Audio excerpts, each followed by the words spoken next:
Hello everyone and welcome back to Chess with MNM and also welcome back to Chessable Masters Online Tournament on chess24.com. Today I brought to you the game, one of the games of the round 1 of the day 3, and this game played between the world champion Magnus Carlsen and Hikaru Nakamura. So without wasting any time, because I don't want to talk so much about this game because this game is exciting game. Carlsen with the white pieces, Nakamura with the black pieces. Carlsen opened this game by d4. Queen pawn opening by Carlsen. Knight to f6 by Nakamura, c4, e6, knight to f3, and now d5, and knight to c3. And they call it on this variation the main line of the Queen's Gambit decline. Okay, bishop to e7. Both players still playing the main line, and now bishop to f4 played by Carlsen. The most played move is bishop to g5, but however bishop to f4 is possible too. Here Nakamura castled, and now a3 played by Carlsen. a3, the idea is, there is too many ideas by a3. First, preventing bishop to b4, our knight c6, knight b4, and the other idea is pushing b4, preparing to pushing b4 with c5 in the future. Okay.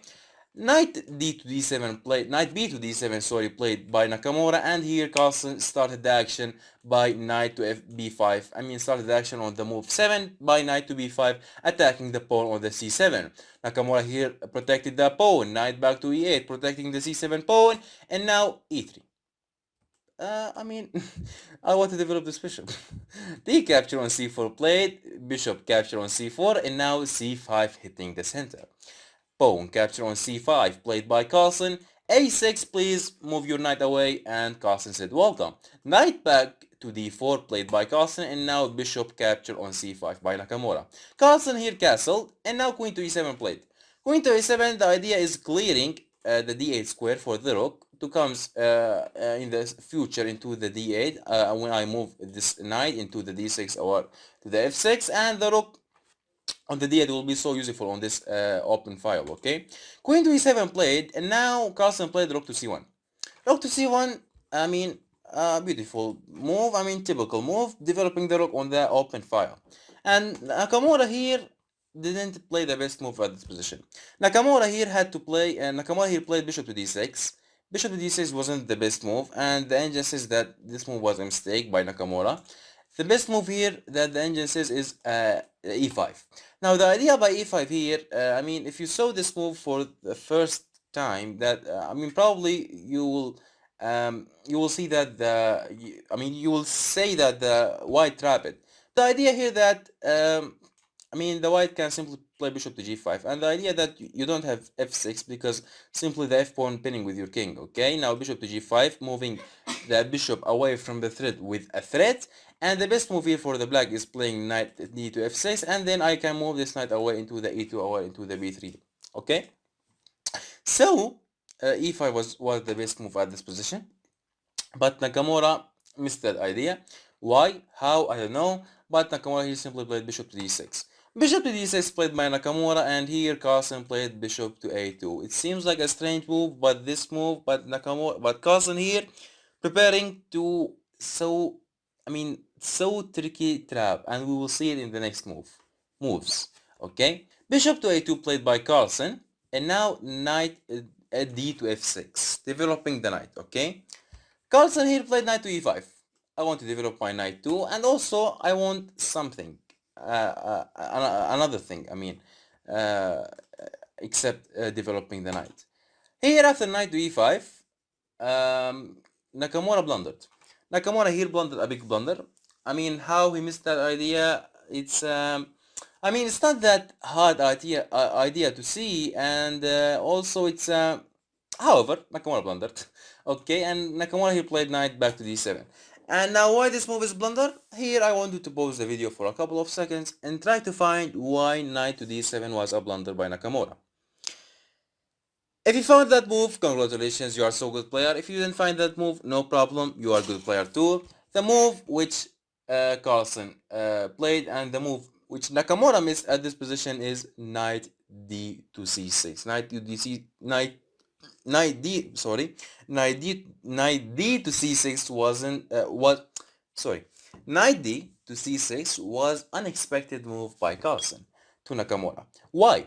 Because now the idea here, if you capture that knight, example b capture on c6, then knight capture on c6 comes, attacking the queen. Now the problem here that if you move your queen away, example bishop to queen to h4, then simply you will lose your bishop on the d6 square. After knight capture, then queen capture on c6 comes. Now here the white is up a pawn, but also is threatening, I mean, the white species is more active, and also the white here threatening knight to e7. The idea here that if you play anything like h7, then knight to e7 will be deadly. King to h8, I mean, and then knight capture on c8, rook capture, and then simply I will grab your knight on the d7 square, and by this you will lose pawn and also a knight.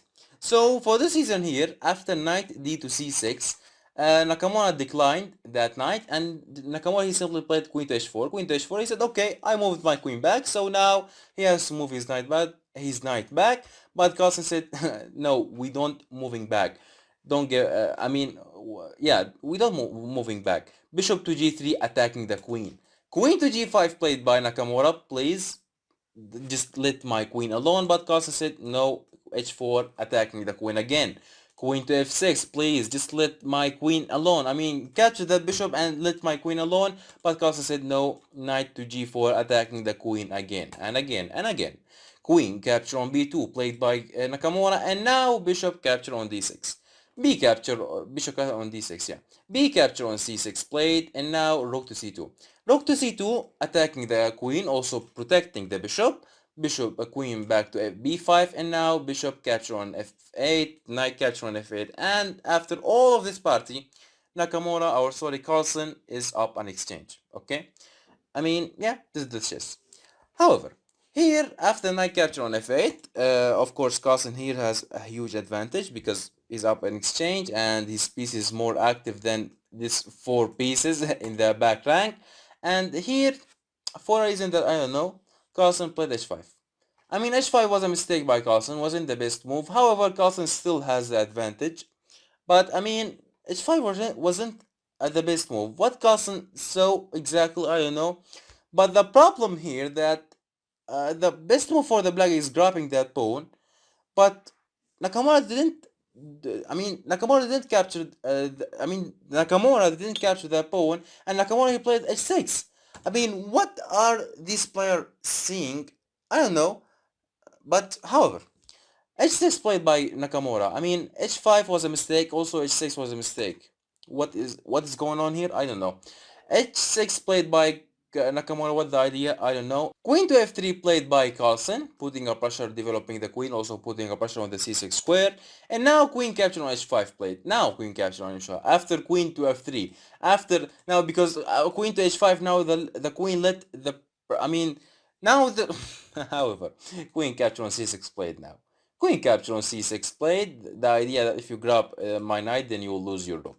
So here Nakamura played knight to c7 with an idea that I'm protecting now the rook. So if you capture that knight, you'll lose your knight on the g4 square. Carlsen here said no. I will not give it. I will not give my g4 a knight, and simply I will play queen back to f3. Knight to d5 played by Nakamura, and now e4 attacking the knight. Here Nakamura played e5.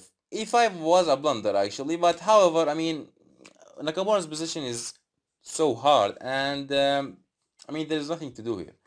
Now the idea by e5 then that now if you capture that knight on the d5 by the pawn or by the bishop, then I will grab your knight on the g4 square with an attack on your queen. But here simply Carlsen finished this game by a beautiful move, and it is knight capture on h6. And it was at this position that Hikaru Nakamura simply resigned the game. Now why Nakamura resigned the game? Because now simply I'm attacking your queen. If you capture, you have to capture, because if you capture by the pawn, then you will lose your queen for free. And if you capture by the queen, so simply I will play bishop capture on d5, attacking the rook, also the pawn on the f7 square. If you play something like rook to a7, trying to protecting that pawn, so simply you will lose your bishop on the c8 square. So for this season here, after knight capture on a6, it was at this position that Nakamura resigned the game. I mean, yeah, this was the game. I mean, if this game teach you something, it teach you that even the grandmasters and even the world champions makes mistakes, okay? So, however, it was at this position Nakamura designed the game, and yeah, this was the video. Hope you enjoyed it. If you enjoyed this video, please don't forget to smash the like and subscribe. Also, you can check out my previous videos, and see you in the next videos.